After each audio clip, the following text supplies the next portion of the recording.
hottest mess on the internet. This is lolcowqueens. Hopefully my sound is okay because I was messing with my soundboard a lot, so let me know if I'm too loud or too quiet. Yes, I am ready for war, and it is pink because on Wednesdays we wear pink. If you know, we know, because we're such mean girls over here. We're so mean. In fact, listen, I'm quiet. Here, I'll put it up a bit. Hopefully that's better. Still low? Am I still low? Oh Lord. Perfect. Is it better? I'm just gonna keep talking until you say it's better. All right, fine. Hang on. Why do I always have to ruin my intro? Okay, hang on. Oh.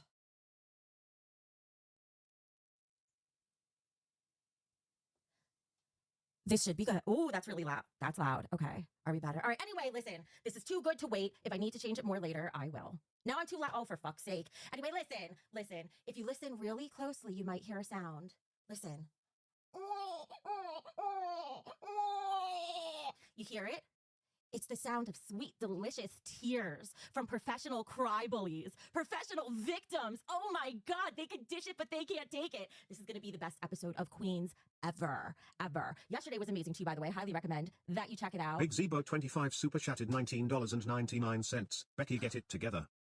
I'm trying, man. Listen, it's hard being me. I have to spend so much time making myself look pretty, finding the perfect lipstick for war paint to coordinate with my dress for pink, okay? I hope you appreciate it. Anyway, we're gonna get those cry bitches, and we're gonna teach them something new. And guess who we have today? Our guest is so good, Keem was trying to steal our thunder and have us go on lolcowlive instead. We are going to have Psycho Mom.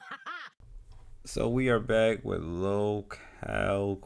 So I mentioned it in my lolcowlive video, and I wanted to at least hold off my opinion on certain matters until we got into Queens. Watching Queens episode, at least for the first hour, which is not a slog, not a whatever, but it was just a very mid episode through and through. We'll get into the Psycho Mom stuff when we get into the Psycho Mom stuff, but like for the first couple of minutes, you can just tell they're trying to parade over the fact that they went over Milkers. But then again, you can easily make the case that Milkers never really wanted to start a fight with Queens because there was really no reason this time around besides Michael wanting to make and generate money on the grounds that, and let's be all real, and I'll say this again multiple times throughout the video, that Michael did it not because he gave a shit about Psycho Mom, not because he cares about Roxy or Tina, but because they were not making money.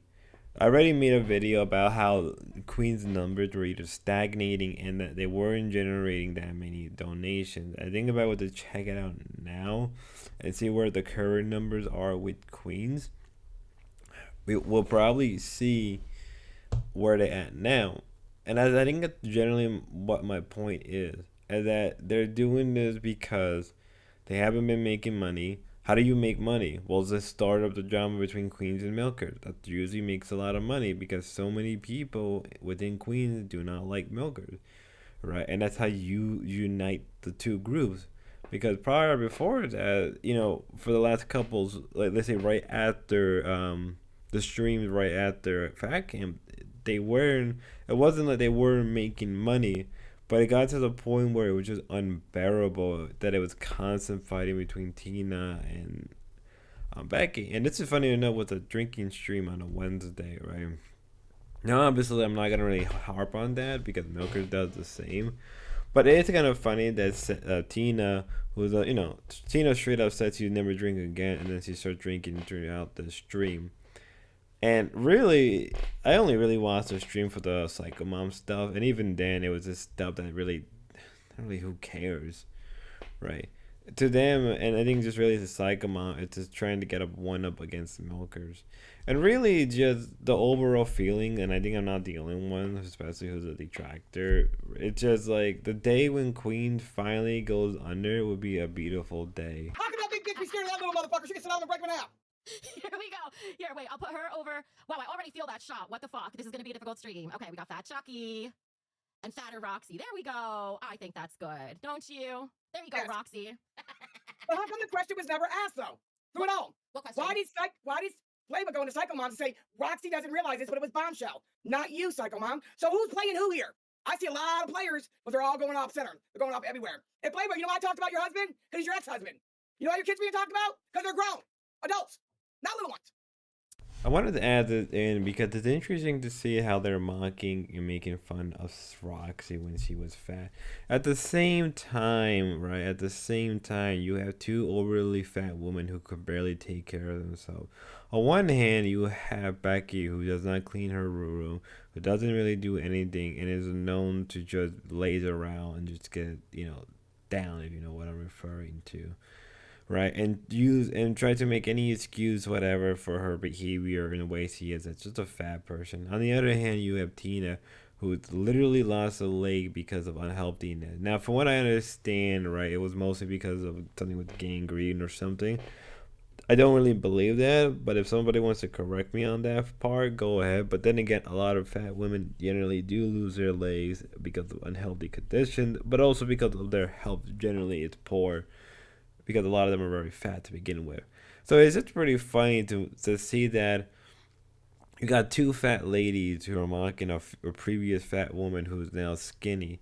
Yeah, I know Roxy must have did some things or maybe changed her diet, and the way they act and the way they kind of just you know are is just so mean spirited. It's just like it's actually very disgusting, but it's kind of also a little funny in a weird way, because you have two fat women who are give it a couple years, they're probably are let's be real, Tina doesn't have much long to live because of the way she is as a person and live, right? And her already losing one leg is bad enough.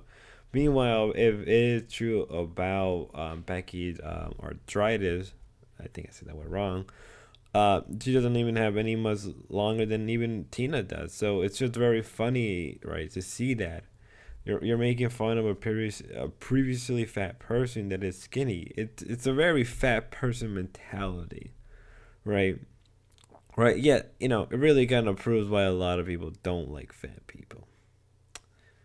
I just wanted to point that out there because I found this particular clip and its particular segment just really funny. Not that it was because of mean spirited. Hell, I wouldn't even say it's funny. It's more just funny in the sense that you have two fat people making fun of a previously fat person now who's skinny and probably living a lot healthier. And I would say that if Roxy wasn't a smoker, she'd probably be a lot healthier person. Just the truth. Hi. But I don't know, but you're here now. It's all good. Is Christian coming too, or is it just you? Okay. No, here, Christian. There's a bit of a delay. I'm just gonna drag you out and back in again. Nick Stone super chatted $20. Okay. You want for horse and I to compete? For what? There ain't nothing here to compete for, besides who can get the first restraining order against you. Oh, you wish. You wish. You can't keep me away that. I'm not coming after you that hard yet. Okay, she came back. Here we go. Better? Yes? Yes, I think so. Okay. Oh, it's so good to see you Okay. again. All right. Good to see you too. Psycho Mom. Yes. What did I tell you when you came out and you tried out for the Queens? What did I tell you about Savage? To be careful of her. She's a snake and she goes after everybody and she goes IRL. And it was, yeah. I was very confused. It was a lot of information in the beginning because I wasn't sure what everything meant because we did videos back then. But yeah, I slowly learned what you meant. Yeah. But you want to know why Roxy's running with this? When I talked to Roxy outside of this, and she told me she don't have the proof that you did it. Now, Playboy in your chat, me and your son talked about it the other day, and told you that Bombshell did it. Isn't it funny that Bombshell and Playboy are fighting neck to neck right now? And before it was Bombshell and Savage. Yeah. Yeah, that's what I was wondering too. Because at first, when they started talking about all this back in, what was it, like early March? Like all these people from like 8 years ago, like nobody fucking gave. Good luck getting us to fight over nothing. Well, thank you for your 20 stuff, of course. Now, they brought Psycho Mom in to give her side of the story, or things that we already know. I've said this already on some Discord, and I will say this again openly and publicly, that I don't think they care about Psycho Mom. I don't think Becky cares about Psycho Mom at all. She only cares about Psycho Mom in the sense that she can use her as a tool to really undermine Milker. Same thing with Tina. I think maybe Tina is a little bit more genuine. She is no different than Becky. And I think it's because they're doing this because they realize their audience hated when these two fight a lot. Because their audience are already split among the middle. But then how do you bring an audience that's already split among the middle? Well, you give them a target that they can attack. But the problem with that is that the target that they try to attack, so let's say in the case of Nerds is a unified front. Same thing with Cafe, same thing with Ozzy, same thing with Rewind, same thing with Live. And it's easier to attack Milker in their hands because of I think maybe because Milker doesn't have that. They have a strong audience, but a lot of the people on Milker also watch Queens, so they're more likely to be Queens fans at least, right? But at the same time, you do have a strong pirate base, as in like a pirate, Savage's group is called the Pirates. They do at least try to fend off against Queens. So that's what I am. But because Queens is the second biggest, so you know that's what I'm trying to get at. That Queens is the second biggest show, but also the most split among the audience, but also the one that are the most fanatical about their love for these two girls. And as I said already, talking about the Psycho Mom drama, it's just the same old, same old. It's like nothing that has really done anything. It wasn't anything new. It wasn't anything that was out there. It's just the same old, same old. It's like okay, they're only doing this because give it like the next day or two, they're gonna go back to just fighting constantly. That's all what it is. And as I said before, Becky does not give a shit about Psycho Mom. Maybe Tina does, but I don't even believe that. And this whole stream later on was just them drinking. Like, if I was to clip any more beyond this, it was just them drinking, people donating $50. Because let's be real, they're doing all of this because they haven't been making the money they usually make, and they've been and their viewership has been stagnating up and down, usually going down more in the 2000s, right in that middle area, because on the grounds of that they've been fighting a lot. That's all what this really is. It's not about that they care about Psycho Mom. She's nothing but a pawn in their eyes. And even like, at some point, Becky straight up says she zoned out a few times because she just didn't. You can tell she didn't care about Psycho Mom. And if she did care about Psycho Mom, it's only to the extent that it was meant to use. Wow, I said that wrong. It was only to the extent of her hating on milkers. It's not about actually caring about her. And whether or not Psycho Mom is smart enough to realize that maybe Christian does, but he's probably using it as an advantage against milkers. But whether or not Psycho Mom is smart enough to realize that is a different question. And I could be very wrong. Maybe I'm looking at this a lot more too deeper with it, and it's just too fat. It's just these idiots just trying to make money because they haven't been making money. And it also could probably be because milkers have been making more money. Yeah, you can hate on milkers about the whole haunted house stuff and all of that shit, but at least it's better. Like at least they're wanting to do things out more. In a way, more like how early lolcowlive did a lot of outgoing stuff. Yeah, a lot of it cringe could have been pre-planned better. And I think I think it's funny when they mock that because in reality, Becky doesn't want to do anything. Becky is kind of like Wings, where she'd rather sit in one spot and talk man shit. You can at least give Wings the benefit of the doubt that he went out because he knows he can make money. Maybe Tina sort of would do it, but even then, I really doubt that. And I think that the whole point of this video is that in my eyes, Psycho Mom is nothing but a tool. Becky is just hating on milkers and going at them because they had their little crash out today. That's all what it is, and it's all out of pure sense of money. When the day Queen finally goes under, when they are completely under fire and they have nobody to support them, and when Michael abandons them, it's gonna be a beautiful day when the day comes. And I hope I can be there and profit off their downfall. And when the day comes and Milker's on top, and when the day that happens, I'll be happy.